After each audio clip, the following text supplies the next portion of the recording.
Cam Top Tech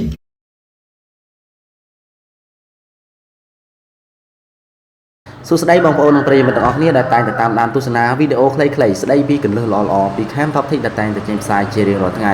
នៅថ្ងៃនេះ Cam Top Tech សូមបង្ហាញនៅចំណេះដឹងខ្លីមួយទាក់ទងនឹង Facebook គឺរបៀបនៃការស្វែងរកវីដេអូចាស់ៗរបស់ខ្លួនពីព្រោះឥឡូវនេះក្រុមហ៊ុន Facebook បានកែប្រែនៅមុខងារថ្មីៗជាច្រើន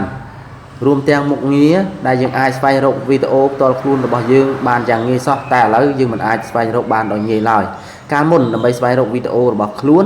គឺយើងគ្រាន់តែคลิกលើឈ្មោះរបស់យើងតែប៉ុណ្ណោះយើងអាចคลิกនៅទីនេះក៏បានយើងคลิกនៅទីនេះក៏បានហើយសូមបញ្ជាក់ផងដែរថាដើម្បីរកវីដេអូចាស់ៗរបស់ខ្លួនទាល់តែយើងប្រើប្រាស់កុំព្យូទ័រដើម្បីស្វែងរកទើបអាចរកឃើញបានឥឡូវសូមកលេចមើលកាលមុនយើងคลิกលើឈ្មោះរបស់យើងទៅយើងអាចស្វែងរកវីដេអូរបស់យើងនៅផ្នែកខាងឆ្វេងនេះបាទ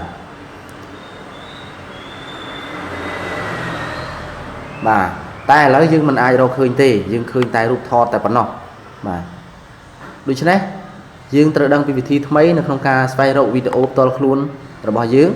បាទអញ្ចឹងដើម្បីស្វែងរកវីដេអូផ្ទាល់ខ្លួនរបស់យើងគឺយើងคลิกយកឈ្មោះរបស់យើងដដែលបន្ទាប់មកអ្នកទាំងអស់គ្នានេះនៅអាស័យដ្ឋានខាងលើនេះ www.facebook.com នេះហើយមានអាស័យដ្ឋាននៃ account Facebook របស់យើងចូលទៅលេឡំនៅកន្ទុយនេះគឺអ្នកទាំងអស់គ្នាវាបន្ថែមបាទវា slash បាទវាអក្សរ slash ហ្នឹង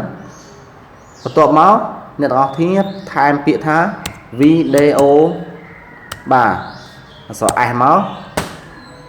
សញ្ញា underscore by បាទនេះថែមនៅពាក្យនេះបាទ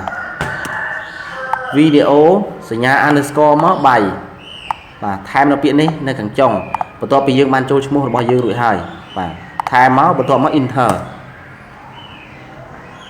ពេលនោះអ្នកទាំងអស់គ្នានឹងឃើញវីដេអូរបស់ខ្លួនហើយដែលធ្លាប់បានបង្ហោះនោះបាទ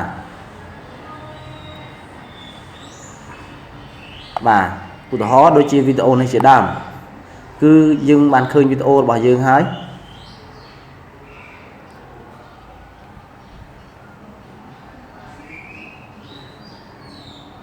បាទ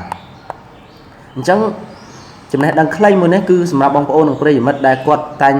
តែបង្ហោះវីដេអូនៅក្នុង profile របស់គាត់នៃ Facebook របស់គាត់ដើម្បីឲ្យមានភាពងាយស្រួលនៅក្នុងការស្វែងរកវីដេអូរបស់ខ្លួនពីព្រោះបច្ចុប្បន្ននេះយើងរកវីដេអូរបស់យើងមិនឃើញងាយៗនៅឡើយសូមអរគុណបងប្អូននិងប្រិយមិត្តទាំងអស់គ្នាដែលបានតាមដានទស្សនាវីដេអូខ្លីមួយនេះពី Cam Top Tech